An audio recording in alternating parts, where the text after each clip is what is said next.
Here's how to convert to M4A audio for free.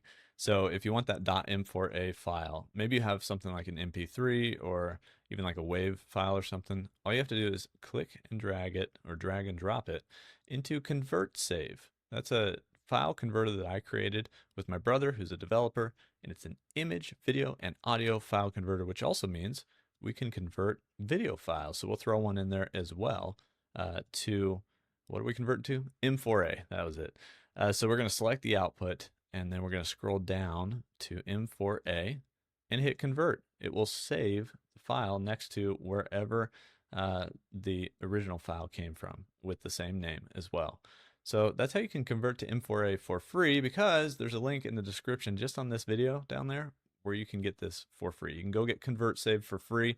If you're on Windows, it works. If you're on Mac, it works, and it does not upload your files to anywhere. It works offline even. And so it works right on your desktop. Just drag, drop, convert. That's ConvertSave.